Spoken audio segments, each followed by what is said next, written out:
ကဲအားလုံးပဲမင်္ဂလာပါစင်လေး test ကနေပြန်လဲကြိုဆိုလိုက်ပါတယ်ကျွန်တော်ဒီခေါက်မှာတော့ cam နဲ့ edit လုပ်တဲ့တငယ်ချင်းတွေအားလုံးမြန်မာစာ font မှန်အောင်ဘယ်လိုထည့်ရမလဲဆိုတာဒီဗီဒီယိုမှာပြပြပေးမှာပဲဖြစ်ပါတယ်ကဲဒီလိုထည့်ဖို့ကျွန်တော် application ကတော့ Zfont 3ဆိုတဲ့ application လေးလိုအပ်မှာပဲဖြစ်ပါတယ်ဒီ application လေးကတော့ကျွန်တော် Play Store မှာအလွယ်တကူ download ဆွဲလို့ရပါတယ် download ဆွဲနေရတော့အားလုံးသိပြီးသားဖြစ်တဲ့အတွက်ကျွန်တော်မပြတော့ပါဘူးကဲဒီ Zfont 3ထဲမှာ font ဘယ်လို down မလဲဆိုတာကျွန်တော်နဲ့အတူလိုက်ကြည့်လေအောင် let's goကျွန်တော်ပထမဆုံးမြင်ရမှာဒီလိုပုံစံလေးပေါ့နော်ဒီလိုပုံစံလေးမြင်ရပြီဆိုအပေါ်search bar မှာတခါလေးမြန်မာလို့ရိုက်ရှာလိုက်လို့လည်းရပါတယ်ဒါမှမဟုတ်မရှာချင်ဘူးဆိုတော့အောက်နားလေးနည်းနည်းလေးဆွဲလိုက်ပေါ့နော်နည်းနည်းလေးဆွဲလိုက်ကျွန်တော်ဒီမှာမြန်မာဆိုတဲ့ဟာလေးတွေ့ရမယ်ပေါ့နော်ကျွန်တော်ဒီမှာမြန်မာဆိုတဲ့ဟာလေးတွေ့ရမယ်အဲ့ဒါမှကျွန်တော်ကဒီ CO ဆိုတာလေးတွေဝင်မယ်ပေါ့နော်ဒီကောင်လေးတွေ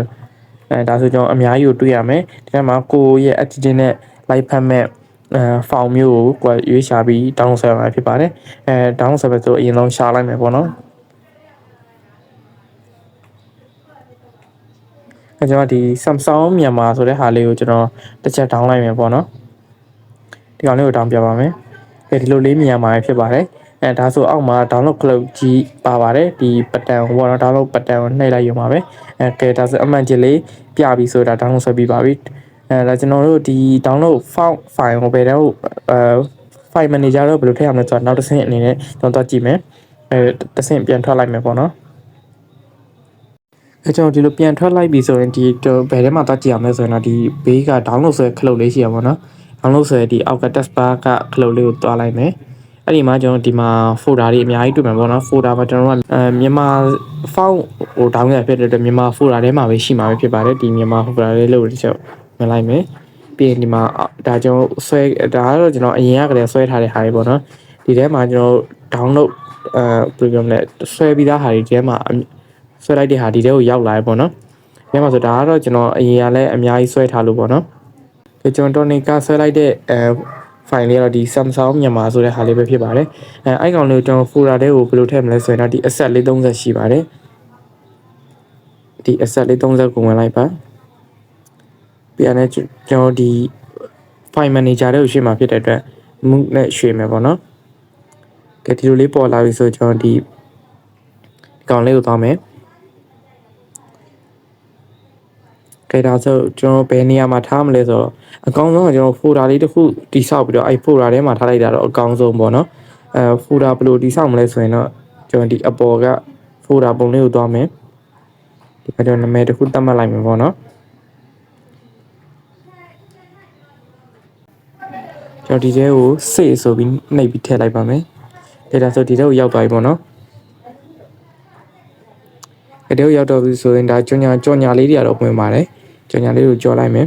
โอเคဒါဆိုကျွန်တော် file manager တွေကိုရောက်တော့ backup ထဲကိုဘယ်လိုထည့်ရမလဲဆိုတာတစ်ဆင့်သွားကြည့်မယ်โอเคဒါဆိုကျွန်တော် backup ထဲသွားပါမယ်ဒီကျွန်တော်ဒါဆို test လေးအရင်စမ်းကြည့်မယ်ပေါ့နော်အခြေအနေဘယ်လိုရှိမလဲဆိုတော့ကျွန်တော် test ထဲဝင်မယ် s test ဆိုတာလေးနှိပ်မယ်ပြီးရင်ကျွန်တော်ဒီမှာတခုရေးမယ်ပေါ့နော်ဟိုဘာရေးမလဲဆိုရင်မြန်မာလိုပဲကျွန်တော်ရေးလိုက်ပါမယ်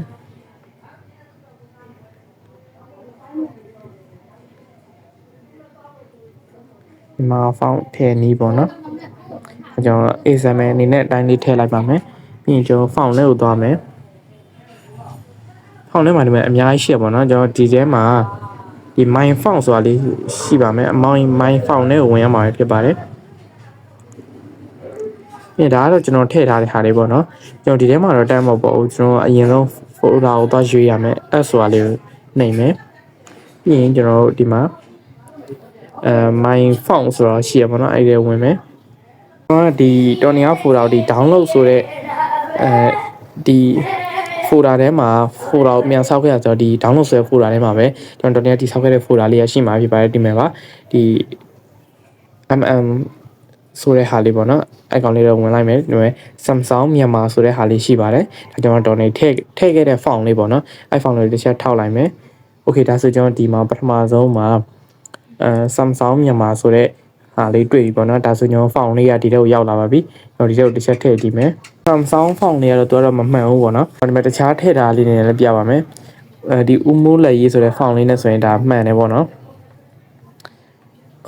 တခြားဒီဒါဆိုရင်လည်းမမှန်ဘူး ဒါလည်းမမှန်ဘူးဒါလည်းမမှန်ဘူး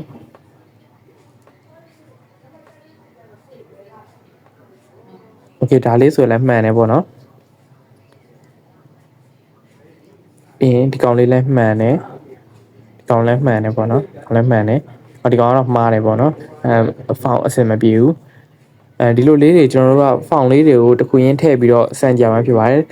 တကယ်လို့ဒီဖောင်တွေကိုမှအခုကျွန်တော်သုံးပြတဲ့ဥမိုးလက်ရေးတော့ဒီမှန်နေတဲ့ဖောင်တွေကိုမှမရဘူးဆိုရင်တော့ကျွန်တော်ဒီ keyboard ပါချိန်ရမှာပေါ့နော်ဒီကျွန်တော်ပကံ keyboard သုံးတာဖြစ်တခြား keyboard keyboard တွေအများကြီးရှိပါတော့အဲ့လို keyboard ဖုန်းရဲ့ keyboard ကိုအဲ့ဒီမှာကျွန်တော် Unicode ကို honor ပဲဖြစ်ဖြစ် order ပဲဖြစ်ဖြစ်အဲ့ဒီ setting နဲ့ချိန်ရတော့မှာပေါ့နော်ဘယ်လိုမှမရအောင်ဆိုရင်တော့ဒါကတော့ကျွန်တော်အယူရှင်းဆုံးထည့်နည်းလေးကိုပြပြတာပါအဓိကတော့ကျွန်တော်အများဆုံးကတော့ဒီလိုမြန်မာစာနဲ့ရေးထားတဲ့file လေးတွေကိုတောင်းတာတော့အကောင်းဆုံးပေါ့နော်ဒါကျွန်တော် example ပြတာဖြစ်တဲ့အတွက်ဒီကောင်လေးကတော့ထည့်မရဘူးပေါ့နော်ဒီဟာကတော့ကျွန်တော်ဒီကမှာဒီမြန်မာဖောင်ထည့်နည်းလို့ပြပြခဲ့တာပဲဖြစ်ပါတယ်ဟိုကြည့်ရှုပေးခဲ့တဲ့အတွက်အားလုံးကိုကျေးဇူးတင်ပါတယ်နောက်ဗီဒီယိုမှာပြန်ဆုံပါမယ်ခင်ဗျ